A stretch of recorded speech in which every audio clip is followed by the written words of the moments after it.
अबरी होली में चलता गोली रिमझिम रिकॉर्डिंग स्टूडियो सिमरी बख्तियारपुर। होली में चलता गोली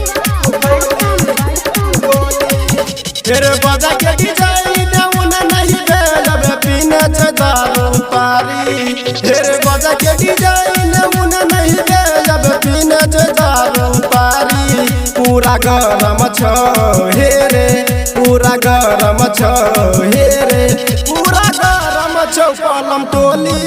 अबरी होली में चलता गोली पूरा गरम छो कलम टोली अबरी होली में चलता गोली तेरे बाजा के डिजाइन उन्हें नहीं भेजब पीने से दारू पारी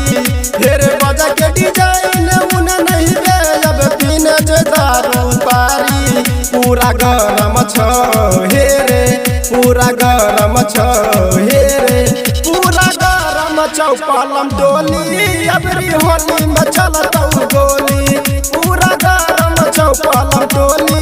अबरी होली में चलता गोली अबरी होली में चलता गोली रिमझिम रिकॉर्डिंग स्टूडियो सिमरी बख्तियारपुर।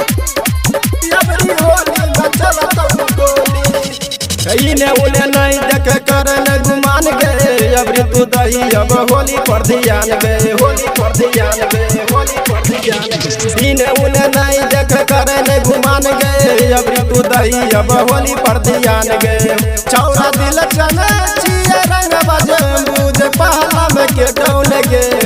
छौरा दिल चने छिए रंग बजे बुझ पहला में के डौल गे पूरा गरम छौ हे गे पूरा गरम छौ हे गे पूरा गरम छौ पालम टोली अबरी होली में चलता गोली पूरा गरम छौ पालम टोली अबरी होली में चलता गोली रिमझिम रिकॉर्डिंग स्टूडियो सिमरी बख्तियारपुर। अबरी होली में चलता भारत से छौरा राइफल में गोली गए यो ते सांझ खुना छुटो यो गोली गए छुटो यो गोली गए छुटो यो गोली गए भारत से छौरा राइफल में गोली गए यो ते सांझ खुना छुटो यो गोली गए छुटो यो गोली गए राइटर रंजन घूम गायत परमद के साथ गे राइटर रंजन घूम गायत परमद के साथ गे पूरा गरम छो